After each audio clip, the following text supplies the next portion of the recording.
And we're going to talk tonight about some of the many ways that this basic, very simple practice is talked about. Because the practice is very simple, but our minds are not, and our complex, noisy, neurotic minds tend to react in complicated ways when we are asked to do something so simple as sit and feel the breath.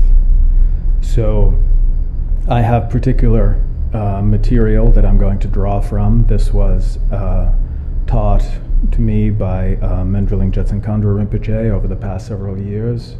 This is teachings from Tilopa and from the ninth Karmapa, Wangchuk Dorje, and they're huge. We could do this for 10 hours, and we're not. So rather than go through things in a programmatic way, where I do number one and then number two, I'd like to deal with it the way it actually is intended to be used, which is one studies these things, and then as the issues arise in the mind, you have them to make use of in order to help and support your practice.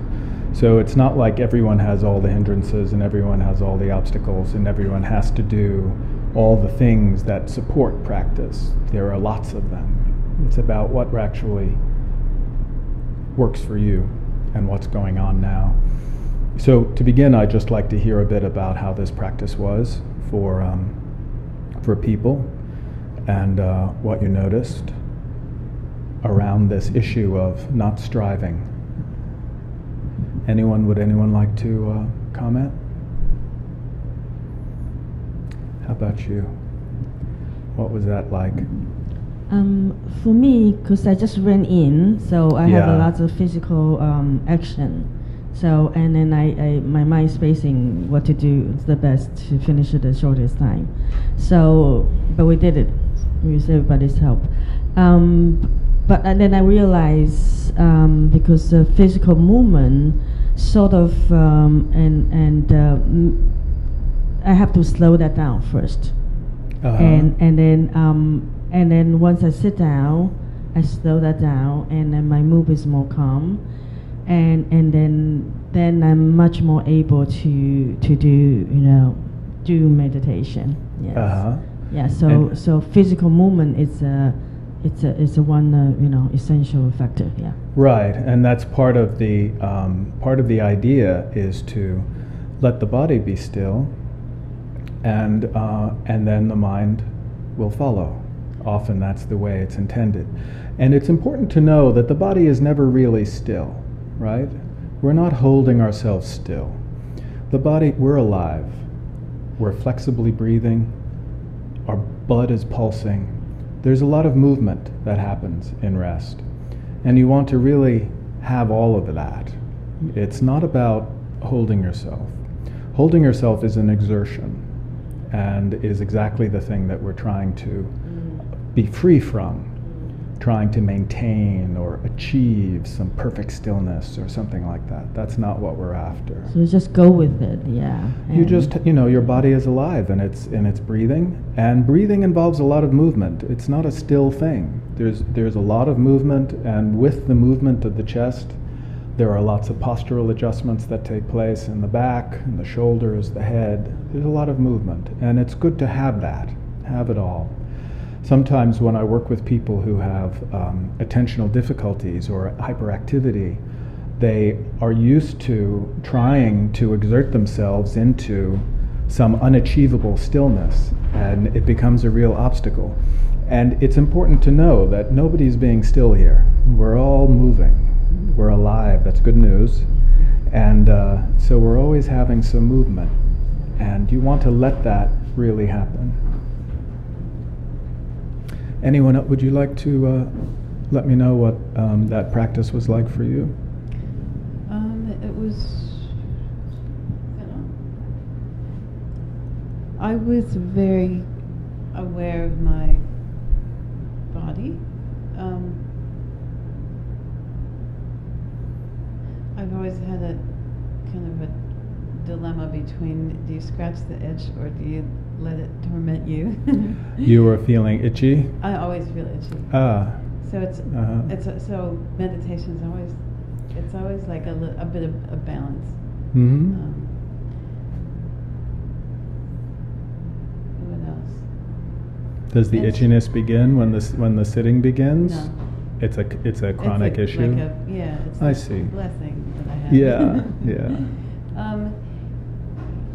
And I felt like the tension of tension, the tension between being tense and not, and relaxing into sitting still.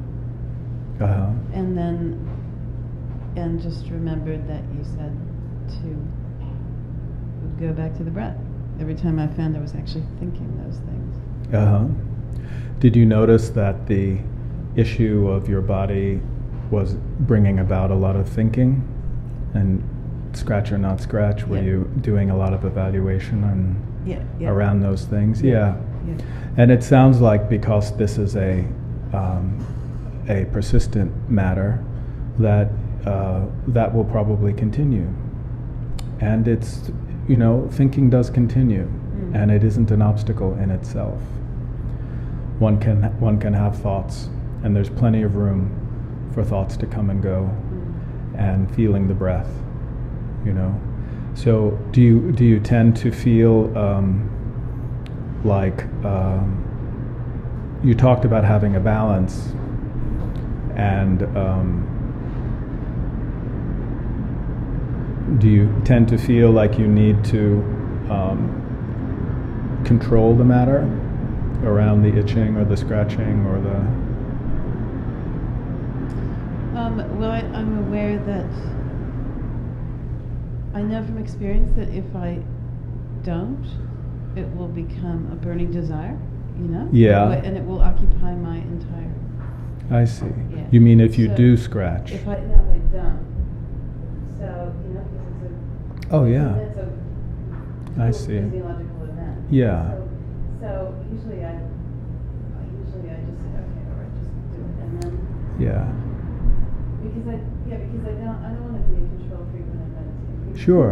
And that's, a suggestion that I would have for you, which I have had for other people, is just have a session that's just a scratching party, where there's no inhibition whatsoever. You can mindfully scratch, mindfully have your itch, have your breath, without any attempt to master the matter. And see what that does. That might, sometimes that can lead to a sense of freedom around these chronic things, where they become less imperative. And also, sometimes we can have an anticipation of trouble, even though it hasn't happened yet. And that can be occupying too. Yeah, people with chronic pain or things like that have those issues too. Yeah, good. But I think you have the point that it isn't about controlling and wrestling yourself to the ground into submission against all scratching. It's good. Sure. I have a. I think we might be at batteries. It's on. I have a question as well, but I wanted to just also make a comment about itching, which is actually something that I kind of occasionally, when I talk about meditation, I talk to people about working with itches when you are meditating, and I much in the same way that some of the teaching about experiencing physical sensations of like hot or cold or something like that. I think you can look at itches the same way, in the sense that you can also sort of make friends with them and try and examine them without scratching the itch.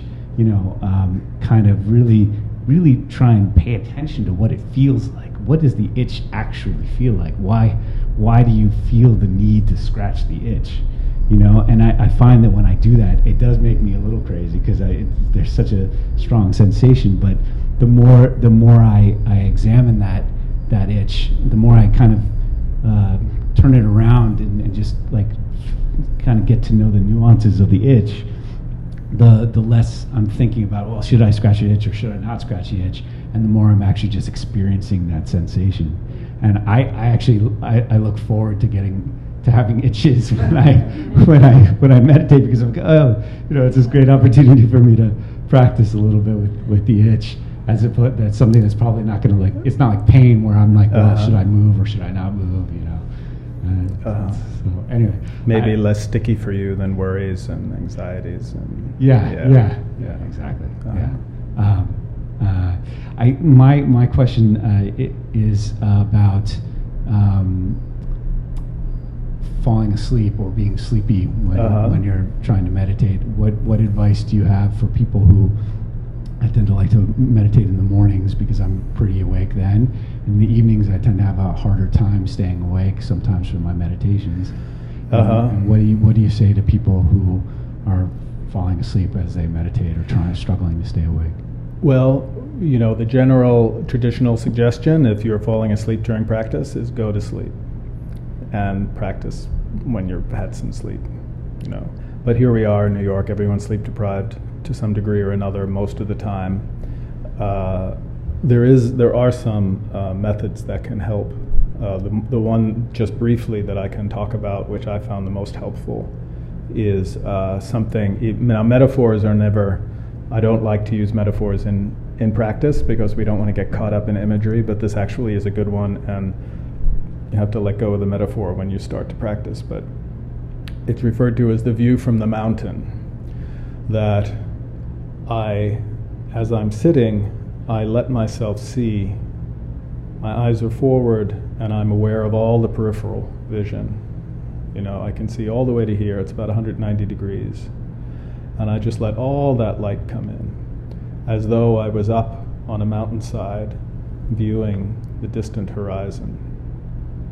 It's very big, it's very spacious, and also it's somewhat arousing physiologically, as it turns out, because that kind of attention really is a kind of broad attention of the environment that is appropriate for us earth animals.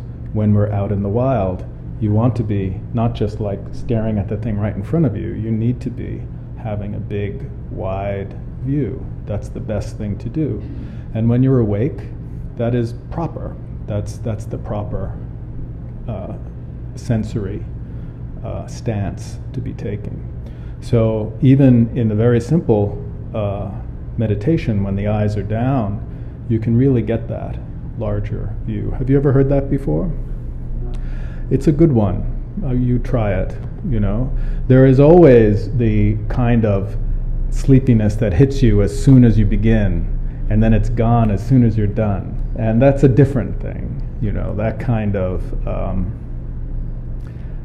reactive withdrawal from the whole practice, from the whole experience, is something else, and that can be, have a different quality to it.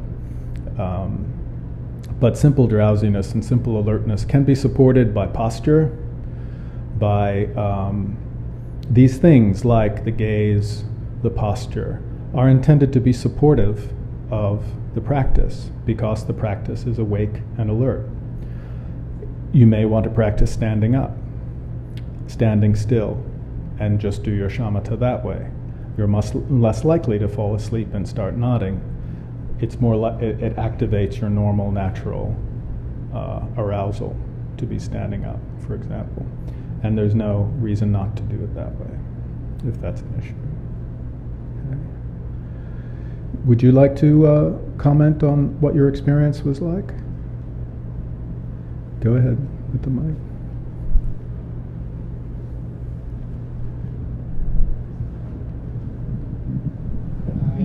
My attempt at meditation,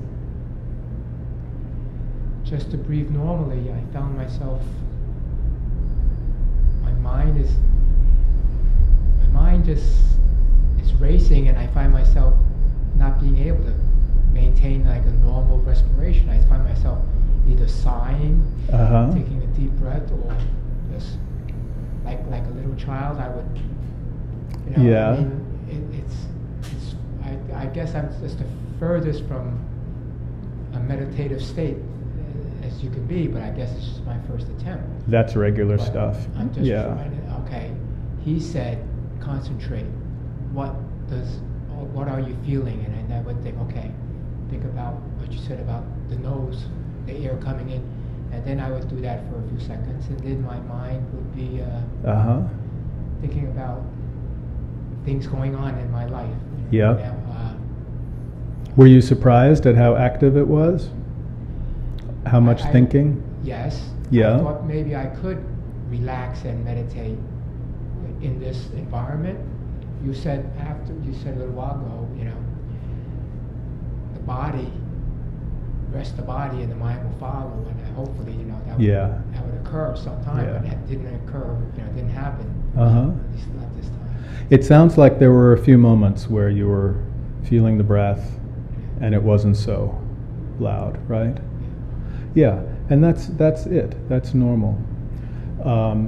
For people at the very beginning, often that's the description.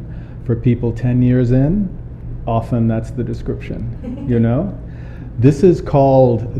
Sometimes I find it comforting that these things all have been named 2,000 years ago, because we all have the same mind, as was originally used for all of these techniques and developed and discovered these things. And what you're describing is what they call the waterfall. When you begin to settle and you feel the breath, and then you become aware of this gushing rush of thoughts, surprising, somewhat fragmentary, not always, very organized, right? It really happens to everyone, and it always happens at the beginning, and there are some days where it still happens, no matter how much. There's been some things going on in my life, and the last 24, 48 hours, I was sort of pushing it back because it's something I should not be thinking about. And then when I started relaxing, and I thought I was like getting better and not thinking about this thing that's on my mind, it came back. Yeah. It's like sensory deprivation, and then your brain, right? All the stuff that I was trying to push back. Right. The last 48 hours, it just came back out. And how was that? Did it feel uncomfortable? Yeah, I was trying not to think about it. I'm trying to think about the future and not the past.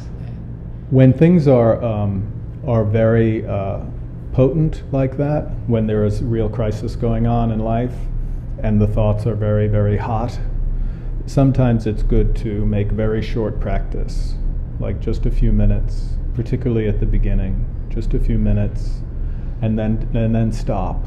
Just feel 3 breaths. Just feel 3, and then you're done. And then later, another 3. Because it's not necessarily helpful to get stuck in the turmoil, if the turmoil begins. And we're actually going to talk about that actually in specific detail around some of this that we're going to get into now. Okay? So, like I mentioned, there are 12 of this and 14 of that and all of these things, but Tilopa has 2 things, so we're going to talk about both of those, because that's, and it's actually rather comprehensive around the nature of this kind of shamatha, from shamatha meaning calm abiding, it's a Sanskrit word, this practice that we were just trying to do.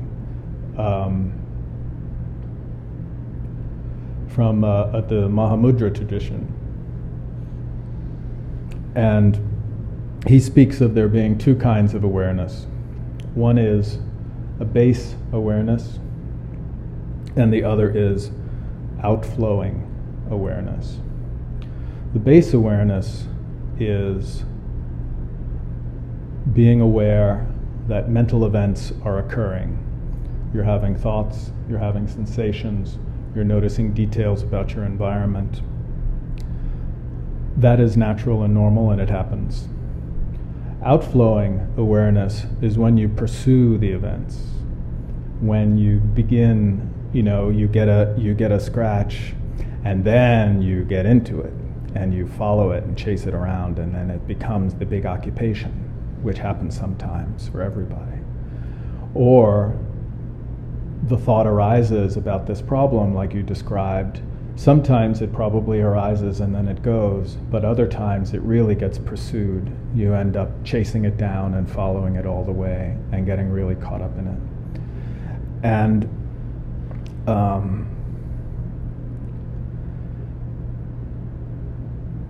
the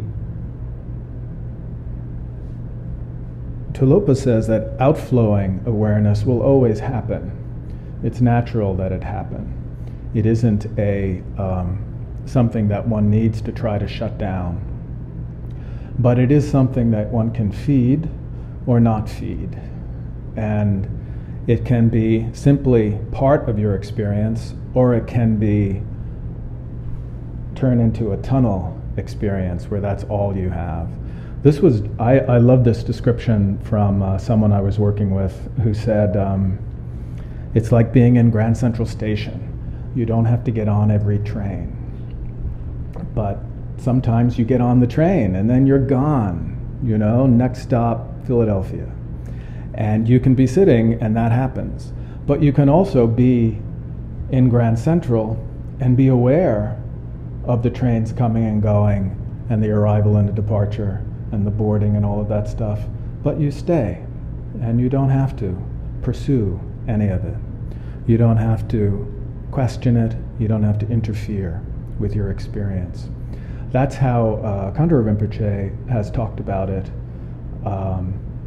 That speaks to me is you don't have to meddle with your experience. You don't have to put your fingers on everything, it can just happen, and it can come and it can go. Lots of mental events are happening, and there's plenty of room for them because the mind is very spacious.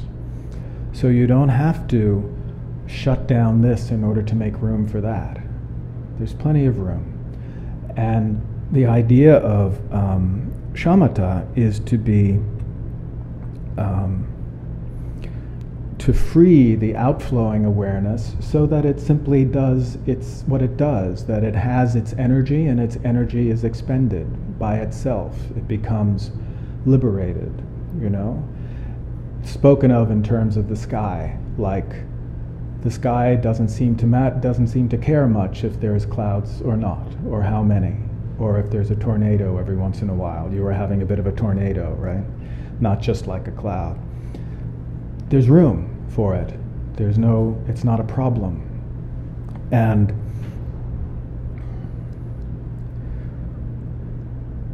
you can be have more like a sky-like awareness where the tornado may be occurring, but you're not in the middle of it. It's happening along with everything else that's happening. And that is a simple way of describing how shamatha works, and what the fruition of it is that kind of simple resting in the nature of the mind. It's not resting in all the multitude of events that are happening. It's not about keeping track and organizing and mastering all the millions of mental events that are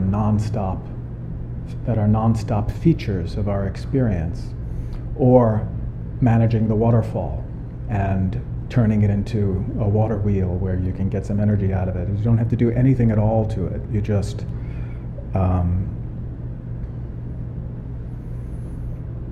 the events occur and you are aware of the base, which is the nature of the mind. Very simple, straightforward. Now the challenge is that if you can do that with your shamatha practice, feeling the breath, and do that, you're done. You don't have to do anything else. You do that for a while, and that is a fruition. And it is taught, and very seriously taught, that all of the path is contained within shamatha, that it can be, that there is nothing else that must happen other than finding that rest. And even if it happens for fractions of a second, like you were describing, there were moments when there was just the breath, just even a fraction of a second.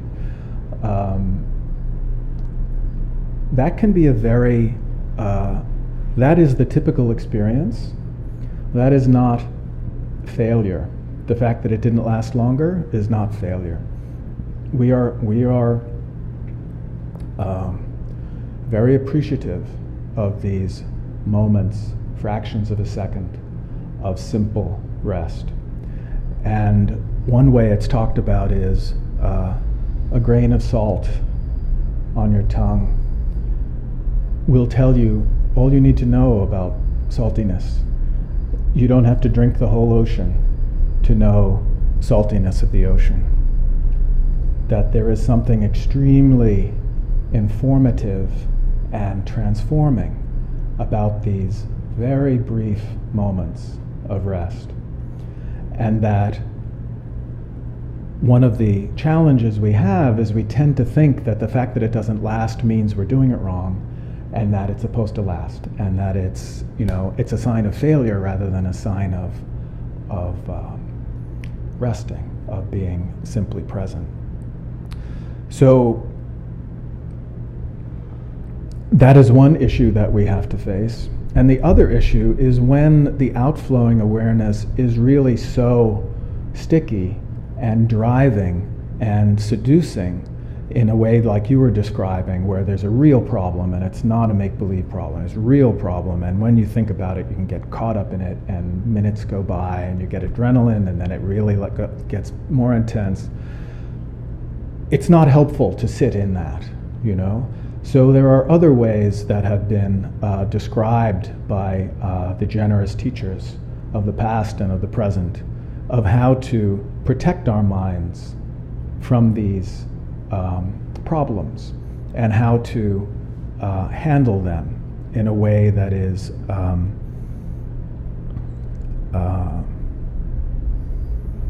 simple and specific and does not proliferate the problem, that cuts the problem. Part of the what the ninth Karmapa, the Wangchuk Dorje, has described as the most typical issue is hesitation, that we doubt that the simplicity of the practice is actually enough, that our mind is a sufficiently good and welcome thing so that the simplicity of the practice will actually be a fruition for us, that it will be something that we can find peace and some freedom from all of this trouble that we have in our minds, all of our trouble. And that doubt and hesitation is really a primary obstacle to simply doing shamatha and having it be effective. Because really, there is no complications, there's no hidden secret. You just feel your breath and allow your body to rest and allow the mind to rest without exertion, without correcting, without monitoring and policing quality, all of those things. So it really is very simple, but we have a tendency to not believe it and to think that something else is needed in order to get this to be okay. And so there are, the ninth Karmapa has described 12 preliminaries to resting, which is a way of dealing with doubt and hesitation and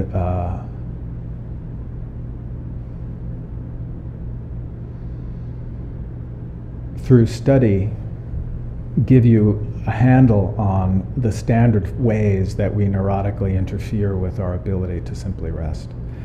The first one I'm not going to go through all 12, but the first one is one of the basic issues of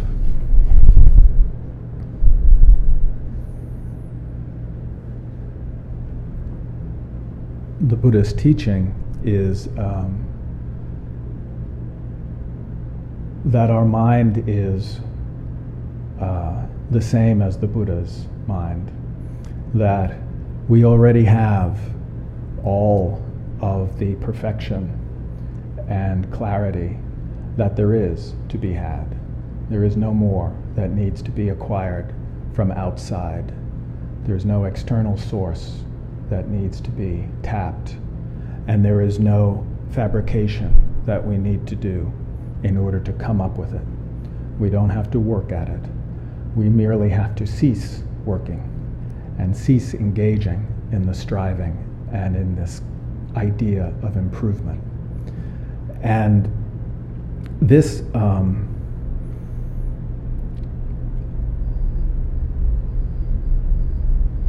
having that belief can help shamatha happen, can help you not doubt what shamatha is, that simply resting is really all you need to do. The reason why simply resting is all you need to do is because you're already Buddha. You already have Buddha nature. And so these, that's the first of these 12 preliminaries. And it is, as is usual with this kind of teaching, there is sort of the conventional way of referring to it, and then the more yogic, more kusali yogi way of thinking about it. The yogi way is more essential, unelaborated. And so the way it's talked about in conventional terms is refuge and bodhicitta, to cultivate take refuge and cultivate bodhicitta. And that has a very specific meaning on the Buddhist path of taking refuge in the Buddha, the Dharma, and the Sangha, and cultivating bodhicitta as a way of recognizing our compassionate heart and the way that we care about others and their well-being, and allowing that to have its space in our experience, allowing that to have its full expression. It's not something that needs to be generated in terms of you got to make it out of nothing, or be nice because if you're not nice, people are mean to you. It's about recognizing our own nature in that respect of being caring toward others. And in the beginning, obviously, it's not caring about everybody, it's not caring about our enemies, it's about caring about the people we care about. And this is the way that we begin to notice what our capacity is in that regard. From the more yogi point of view, refuge is talked about in terms of cultivating surrender. And that has to do with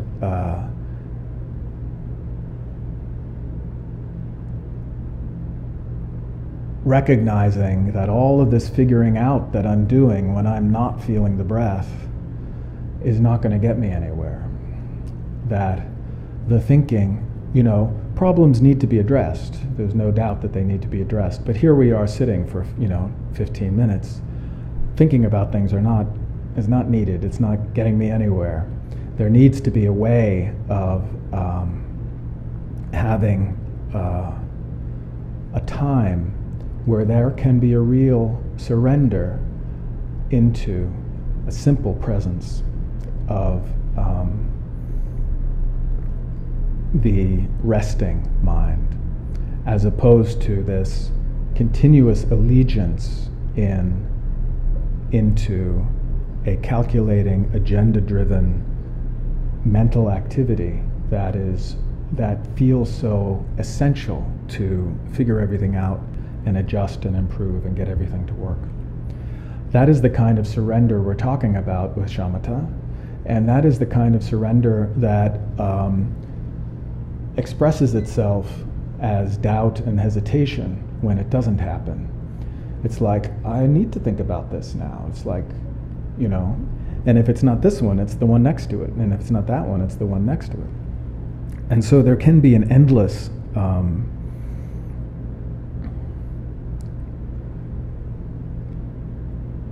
exertion of this type. And the way it's described in this text is that the best antidote to the exertion is the experience of the simple nature, those moments of simple clarity where my mind is not burdened for that fraction of a second by the past and the future, by my feelings about myself and about others, and a sense of things needing to change, that cultivating that moment of surrender, that moment of realization, is the best antidote. And if you don't get anything out of this talk tonight, that's, I think, the most important thing, is to know that those moments are available to you now, in this practice, in your next practice. Fraction of a second, maybe a little longer, but it really is available. It is not the result of hard, endless exertion and practice and monasteries and things like that. It is the natural experience of the mind. And if you allow yourself to sit and give yourself some time, you will notice it. It will happen. And you want to really be aware that it only comes in little bits, and that it is very valuable. It is the real fruition. And it's like the salt that tells you about the ocean. So, boy, we're going pretty quick, time-wise. Does anyone have any questions or comments about this? Oh, good. Yeah. Oh, sure. With base. If you just put it closer. Base awareness and outflowing awareness. Yes. When you talk about outflowing awareness, are you referring to that basically becoming lost in thought and then coming back? Well, that's a way of referring to it, yeah. So it doesn't feel like lost, though. You're really going, you're pursuing something. It's like you're getting on the train. Yes, except it doesn't feel like awareness either. I mean, compared with sitting there being aware of the arising and passing away of thoughts. That's right. The sense of coming back. Right. From somewhere where you didn't really realize you were until you came yes. back. So you're talking about a transition between noticing outflowing, being in an outflowing awareness pursuit, and then noticing that ends, and then you're in base awareness for a moment. Yeah. Realizing you'd been, I use the term lost in thought because I wasn't really there while it was happening, in the same way that I am when I'm observing. You were there the whole time. You were sitting there the whole time. That's this was sure. Yeah, and your brain too, and your mind too. I think sometimes it can be it can be unhelpful to make a story about leaving and coming back and all of that. There's a lot of imagery and thinking in that. You can be present, and you can have outflowing consciousness. And like you're saying, I think what you're noticing is that this kind of pursuit, the outflowing awareness, is very energetic. It's effortful. And it really only lasts for a certain amount of time before we sort of we take a breath. It breaks by itself. And then we have an opportunity to notice the the base awareness. Yeah. Mm-hmm. Was there another part of that question that I didn't address, or? No, just that to me it feels it has a very different quality to it. It certainly that's does. what I'm trying to describe, really. And Yeah. so I was having trouble with the idea of awareness being applied to both I see. events. That's really all I'm... Yeah. I think that part of the quality that I can speak to is that outflowing awareness is very specific and selective, and by its nature a bit impoverished, because it's tunneled, right, and so it becomes very specific and excludes other things, you know. So it is in its nature unsatisfying. There's not enough in it to live on, you know, and that's part of the suffering, is that we get caught into this pursuit, and it's so small and so, you know, tight that we end up without enough to live on, you know. Yeah, and it lacks a sort of observational quality. That's true. That's true. Can you speak into the mic? Oh, sorry. He said it lacks an observational quality. Yeah. Do you want I was just wanting to hear you. to... So this is something. I think I'm done. You got to get close enough. It's just the batteries are a little weak. That's all. Gotcha. Yeah. One of the things that I've found useful as a kind of conceptualization is that, and this is not within this text and teaching, but I think it applies, and this is on me if I'm wrong, but this is my experience, that kind of outflowing attention tends to be very tight and energetic and effortful, and it occurs because the thing that has popped up in the mind has some flavor of importance to it, whether it deserves it or not, you know? Yes. We have things thoughts that are habitual that we may well know don't deserve the importance we give them, but they have them anyway. That's part of our neurotic suffering. And then our attention gets captured by it in a very urgent kind of way, and then we are stuck in this outflowing awareness. And I think that experientially, my experience has been that being aware of that transition between the outflowing awareness and noticing that it has ended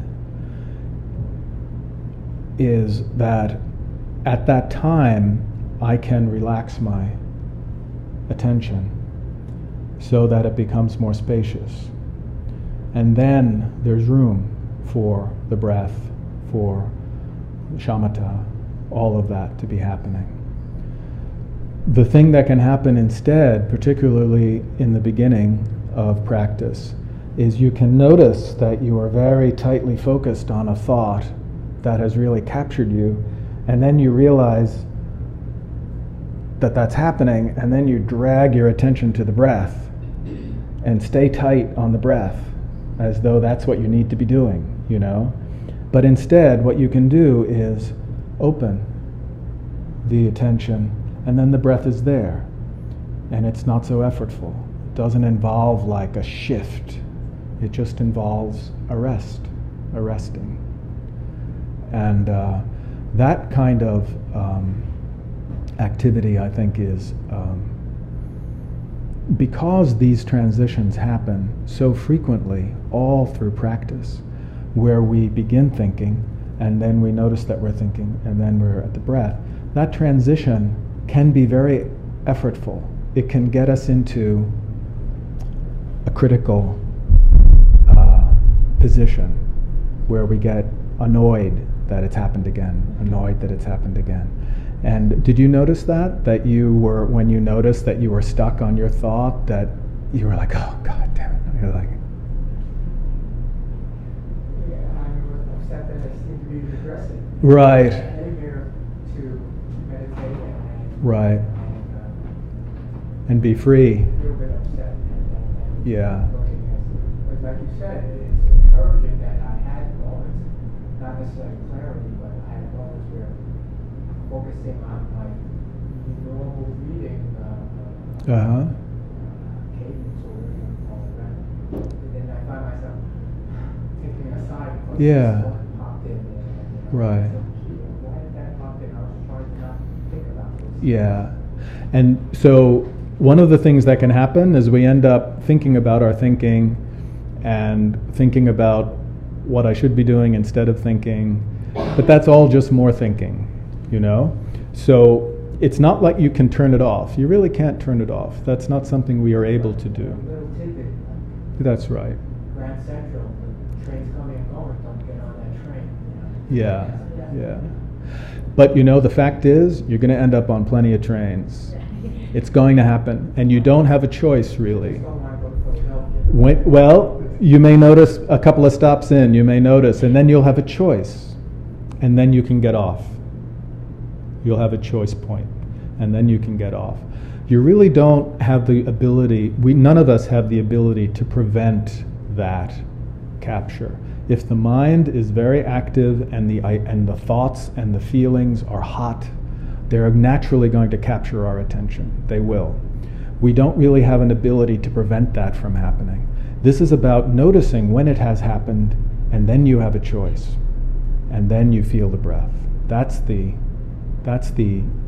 activity in this very simple practice. Go ahead. One more question, and I think and then you, yeah. I think the word that comes into mind is momentum. Uh-huh. Yeah, momentum. Because I feel that it's like if you have, it's like a roller coaster ride. You have really sharp, sharp downfall. Yeah. And then you will slow for a while, and then it will pick up again, and then you would another, really, really drastic, downfall, into the momentum of the thought, So it's never completely stopped, but it kind of, if we are mindful in a way, then we can catch when it's going to go clinking in higher, and then they're ready to go down, Yeah. And then it's impossible to stop that momentum, because then you're going to have a crash in a way. It is. Well, it can stop, and it does stop, and it will stop for you too. But we can't stop it through our exertion. That's the point. The stopping is natural. It's our exertion that keeps it going. But we don't know the nature of our exertion. That's part of what we're learning in shamatha, is how much we are exerting ourselves, and how much we are not just in a roller coaster, but we're pedaling really hard and keeping it going, at speed. John?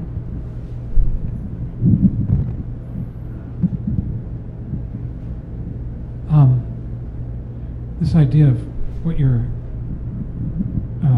calling surrender, or Wangchuk Dorje, or no, it's Talopa, is calling surrender. I think of it like this, and I'm wondering if this is the same thing, that in my meditation there are sort of two different modalities of thought. One is I'm sitting here and I see a thought, and it's very easy to see it sort of in the broad expanse of my awareness, the broad space of my awareness, and I can let it go, because my orientation, my loyalty, you might say, at that point, at that moment, is towards the open space of awareness in the present moment, or towards my breath. I'm working with the breath in the present moment. And other times, and I think this is what you mean by going, what was it, how did you put it, the outflow? Outflowing, yeah. Outflowing is that I'm just lost in a dream. And that dream is dramatic. It's a drama about me. And it's fraught, it's full of all kinds of emotion. Oftentimes, for instance, it might be an anxious dream having to do with my, threats to my well-being, and regrets about the past, and hopes for the future, and fears about the future, and all of that. And it's very forward rushing. And those are more consuming those kinds of thoughts. I mean, at that point when I notice that I'm thinking, it's very difficult to see that within the broad expanse of my awareness in the present moment. And when I find that then it's really more of a choice that I have of whether to give my loyalty, as it were, to solving the problem or pursuing the goal that has been embodied in that dream. It just went off. Just went off? Yep, I think the battery may be dead. It goes green. There it is. Back. Okay. And between that and coming back to the object of my meditation, and sometimes, for instance, here's an example of I might be caught up in a thought, and all of a sudden I realize, I really want to remember this. It's something I have to do. I have to call so and so and tell them thus and so. And if that thought is powerful enough, it can get me up off my cushion and go to get a pad and paper and write it down, so that when then I come back and finish my meditation and I've got the note. And I have come to the point where I say to myself, no, this time that you're putting aside is for meditating, is for shifting loyalty to awareness of the present. And what I'm going to do is, with that thought, is I'm going to let it go and come back to working with the breath. So there's always this awareness of the stickiness, the compelling quality of that thought. And then saying no to it, I'm going to come back and this is for this time. I've set this aside. This is for me in the present, as it were, for the present moment. And I'm going to let it go. And I think that that's very useful, because those thoughts are, frankly, I feel that they're basically bullshit. They're a dime a dozen. They are, and that we've constructed them out of fantasy, and that in saying no to it and coming back to the present, we're rejecting a fiction that is really pernicious, that we're trapped in for a while, and that by doing that over and over and over again, one fundamentally is shifting one's being from being a thinker, a person who's lost in thought all the time and driven by one's thoughts, to a person who is aware of and resting in the present. And does that sound consonant with what you've been studying? Yes, and I just want to talk about some use of words, because you're a long-term practitioner, and that's a different position. To be saying no to thoughts is problematic in early practice, because it can be sticky in itself. It can include a judgmental process. Absolutely.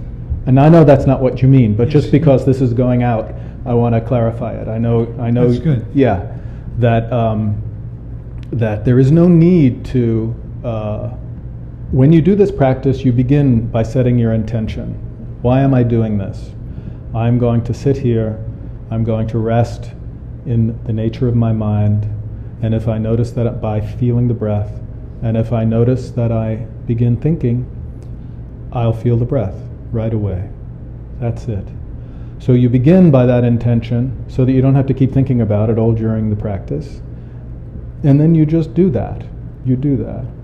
Maybe it's not so much that you're saying no to thought. You can't do that.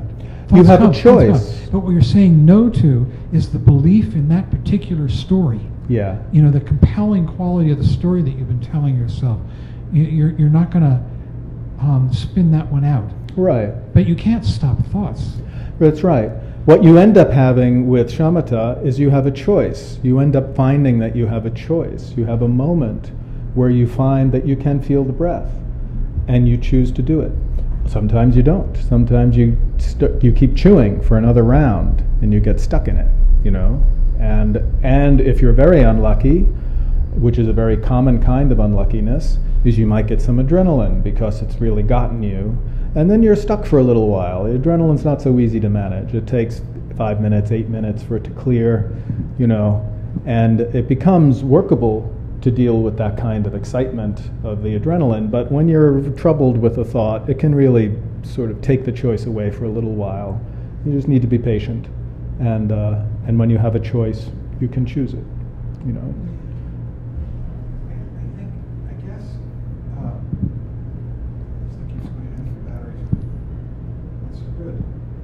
I guess it's the difference between shifting your loyalty not away from thoughts, but away from stories.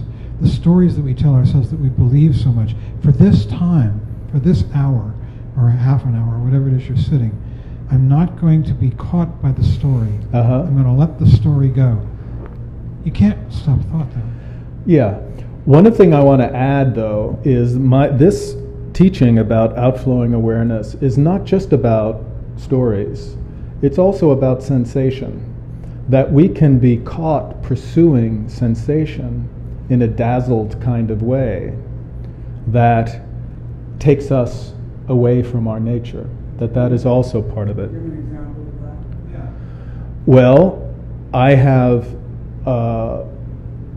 know that people, when I work with people and try to teach this, I will see that they are staring bug-eyed at the Persian carpet in my office, and they are in all the detail of it and just drenching in all the color and all of that stuff.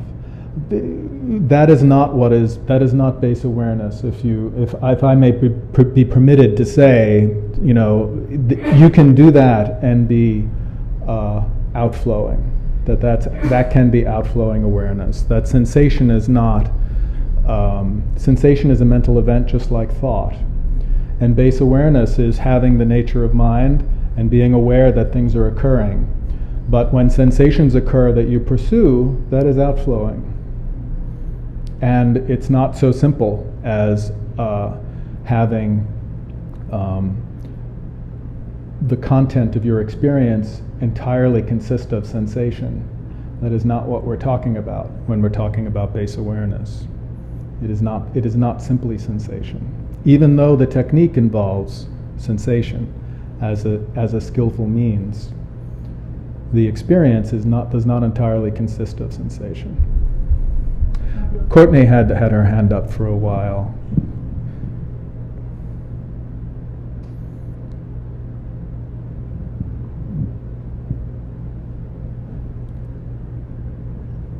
It seems like intention is really important and useful too. I think when you were talking about even the expression outward awareness is useful to me, because I know that I can get dazzled and entertained by a thought and pursue it, but the idea that the thought occurs and I take an action and make a choice somewhere to pursue it, that by itself helps me.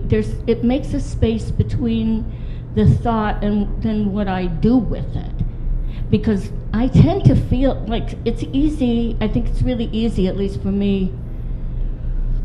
It's been really easy in the past, especially, to feel like, not like I'm pursuing a thought that came, but it came from outside in. I got like some demon came in, or something took you over. Took me over. Yeah. So it's useful. From my experience, the most frequent thing that people are aware of is what happens when they recognize that they have been captured by thought. And then what do you do? Yeah. What happens over time is when you begin to have a more stable experience of shamatha, you will begin to notice when thoughts arise, as opposed to just when they're over and you're exhausted already, which I think is the thing that most people get in the beginning. Like you were mentioning, you noticed, I just got stuck in that again. You didn't necessarily notice that it was coming and that it began. You'd notice when it's over. But with time and with practice, that's part of what happens when you have a more stable shamatha experience, is that you begin to become aware when these thoughts arise. And then there is more choice. And like you were saying too, that there becomes more choice at the front end too. And in life, in post-meditation, then something that has to do with that happens, and